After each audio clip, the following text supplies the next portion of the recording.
Deputy CM Pawan Kalyan ఎంత ఆవేశపరులో అంత దైవభక్తి ఎక్కువ. గత ఎన్నికల్లో ఘన విజయం తర్వాత వారాహి అమ్మవారి దీక్ష చేపట్టిన సంగతి మనకి తెలిసిందే. ప్రస్తుతం తిరుమల లడ్డు కల్తీ వ్యవహారం కలకల రేపుతోంది. హిందూ సమాజమంతా జరిగిన అపచారానికి ప్రాయశ్చిత పడుతూ లెంపలు వేసుకుంటుంది. ఆ ఘటనపై సమగ్ర విచారణ జరిపించి బాధ్యులపై కఠిన చర్యలు తీసుకుంటామని డిప్యూటీ సీఎం ప్రకటించారు. హిందూ సనాతన ధర్మానికి అన్యాయం జరిగిందని ఆగ్రహం వ్యక్తం చేస్తున్న ఆయన మరో అడుగు ముందుకేసి ప్రాయశ్చిత్త దీక్ష చేపట్టారు.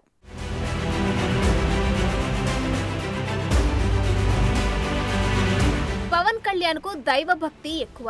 అందులో వారాహి అమ్మవారి భక్తుడు. అందుకే ఎన్నికల్లో ప్రచారం కోసం ఏర్పాటు చేసుకున్న వాహనానికి వారాహి అనే పేరు పెట్టుకున్నారు.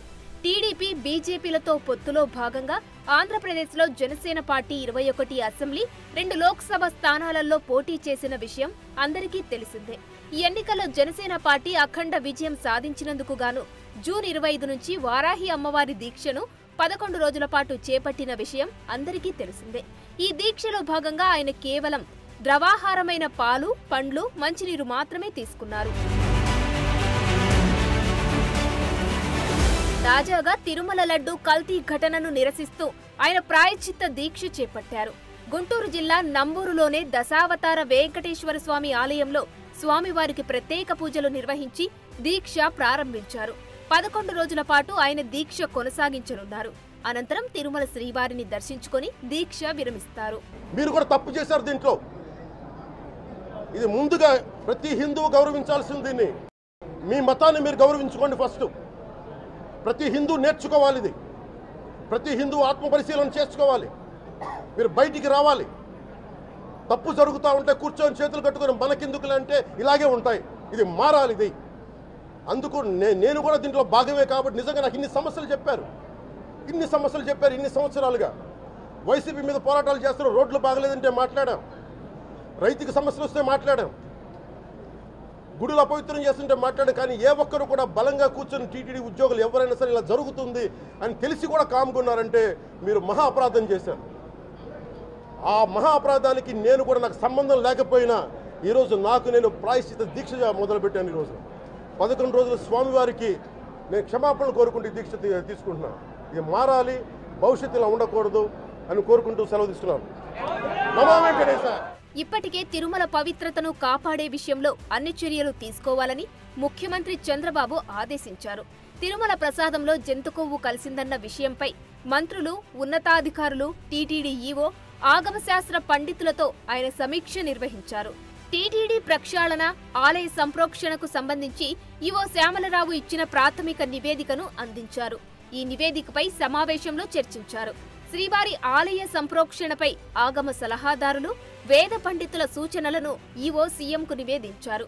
మరిన్ని సూచనలు తీసుకొని అందుకు అనుగుణంగా నిర్ణయం తీసుకోనున్నట్లు తెలిసింది. అయితే తిరుమల లడ్డు అపచారం పరిష్కృతిపై ఈ సమావేశంలో ఎటువంటి నిర్ణయం తీసుకోలేదు. అపచార పరిహారం చేసేందుకు ఆగమ కమిటీ పలు సూచనలు చేసింది. చర్చల్లో సంప్రోక్షణ యాగం నిర్వహణలపై ఎటువంటి స్పష్టత రాలేదు. దీంతో నేడు మరోసారి ఆగమ సలహాదారులు, అర్చకులతో టీటీడీ ఈవో శ్యామలరావు భేటీ కానున్నారు. భక్తుల దర్శనాలతో ముడిపడ్డ వ్యవహారం కావడంతో నిర్ణయంపై ఆలస్యమవుతుందని టీటీడీ వర్గాలు అంటున్నాయి. కడాన తిరుమల లడ్డు కూడా నాసి రకం. నాకైతే ఆశ్చర్యం వేస్తుంది. ఎన్ని కంప్లైంట్ చేసినా కడాన వెంకటేశ్వర స్వామి పవిత్రతను దెబ్బతీశారు. ఎన్నోసార్లు చెప్పాం. అక్కడ ఎంత దుర్మార్గంగా ప్రయత్నం చేశారంటే అంత దుర్మార్గంగా ప్రవర్తించారు.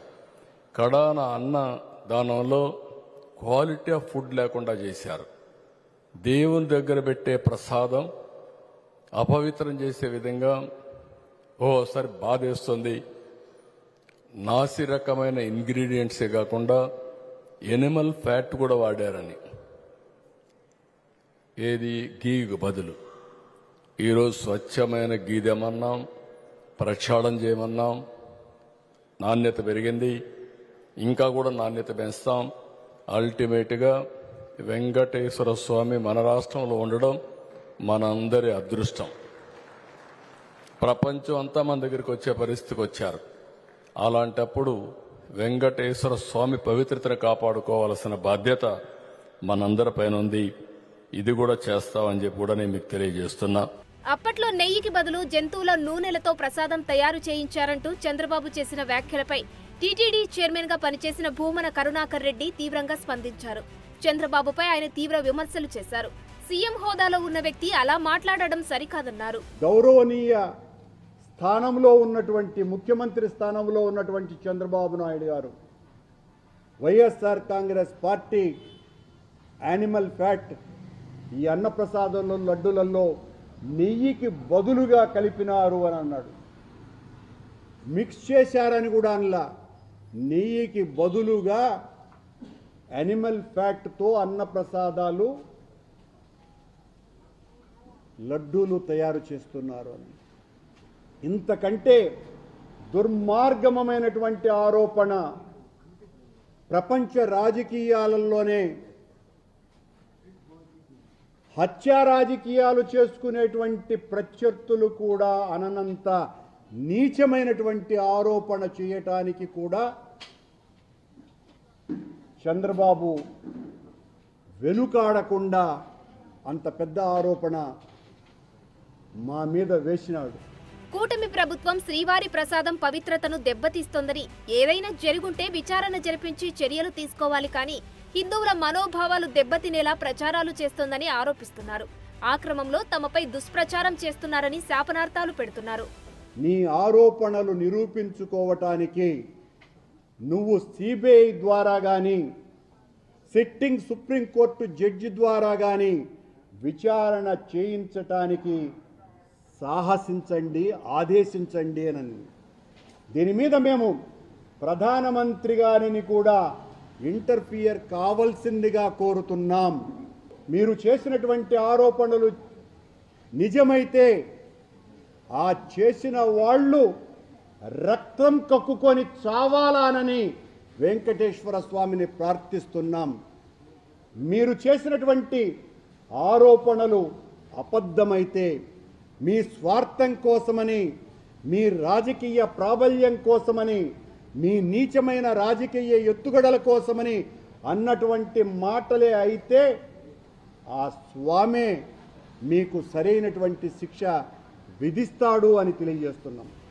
ఈ పొలిటికల్ వార్లోకి నేను సైతం అంటూ పార్టీ టైం పొలిటీషియన్ నటుడు ప్రకాష్ రాజ్ సైతం ఎంటర్ అయిపోయారు. ఎక్స్ వేదికగా పవన్ కళ్యాణ్ ను ఉద్దేశించి పోస్ట్ పెట్టారు. మీరు ఉప ముఖ్యమంత్రిగా ఉన్న రాష్ట్రంలో జరిగిన ఘటన కాబట్టి విచారించి నేరస్తులపై చర్యలు తీసుకోవాలని ట్వీట్లో ప్రకాష్ రాజ్ పేర్కొన్నారు. అనవసర భయాలు కల్పించి దీనిని జాతీయ స్థాయిలో చర్చించుకునేలా చేస్తున్నారని, దేశంలో మతపరమైన ఉద్రిక్తతలు చాలు అంటూ ట్వీట్ చేశారు. ఇలాంటి పరిస్థితులలో ప్రాయశ్చిత్త దీక్ష చేపట్టిన పవన్ కళ్యాణ్ హిందువుల మనోభావాలు దెబ్బతీస్తే ఎందుకు మాట్లాడకూడదని ఫైర్ అయ్యారు. ఇంకో మతానికి సంబంధించి అంత అపరాధం జరిగితే ఊరుకునే వారా అని ప్రశ్నించారు. ఇక ఏ ధర్మం మీదైనా సరే ఇలాంటి అపవిత్రం ఒక చర్చి మీద జరిగిన, ఒక మస్జిద్ మీద జరిగిన దేశం అల్లకల్లోలం చేసేస్తారు. ప్రపంచం అంతా మాట్లాడతారు, గ్లోబల్ న్యూస్ అయిపోద్ది. కానీ దేశంలో కోట్లాది మంది హిందువులు అపవిత్రమైతే, ఈ ప్రసాదం అపవిత్రమైతే ఒక్కరు కూడా మాట్లాడకూడదు. ఇది సెక్యులర్ వ్యవస్థకు విఘాతం అంటే హిందువులకి మనోభావాలు ఉండవా? ఇది ఒక్కరు నిందించట్లా, అసలు మీరు ప్రస్తావన చేయకూడదు, ఇది తప్పు, ఇది మాట్లాడకూడదు అంటే ఎట్లా? ఇదే వేరే మతానికి మీరు అన్వయిస్తారా? నేను అన్ని మతాలని సమానంగా గౌరవించేవాడిని, ఇస్లాంని గౌరవించేవాడిని, క్రిస్టియానిటీని గౌరవించేవాళ్ళం మేమందరం. సనాతన ధర్మం అని మొత్తుకుంటున్నాం. దేనికి సనాతన ధర్మం అంటే? సనాతన ధర్మానికి ఒకరు ప్రారంభించింది కాదు. ఇది ఒక వ్యక్తో ఒక కూర్చోబెట్టి ఒకరు స్టార్ట్ చేసింది కాదు. ఇది కొన్ని వేలాది సంవత్సరాలుగా అన్ని మతాలని, అన్ని విశ్వాసాలని అలింగనం చేసుకున్న నేల ఇది. అలాంటి విశ్వాసాలకి దగ్గర తీసుకున్న ఈ నేల మీద ఇలాంటి అపవిత్రం జరిగితే, రిపీటెడ్గా జరిగితే, ఒకసారి కాదు, 2 సార్లు కాదు, రిపీటెడ్గా జరిగితే ఇప్పుడు కూడా మాట్లాడకూడదంటే అది తప్పు చేసిన వాళ్ళం అవుతాం మేము. దీక్షలో ఉన్న ఉప ముఖ్యమంత్రి అంత ఫైర్ అయింది వైసీపీ నేతలతో పాటు ప్రకాష్ రాజ్ లాంటి వారిపై కూడా అన్న అభిప్రాయం వ్యక్తమవుతుంది.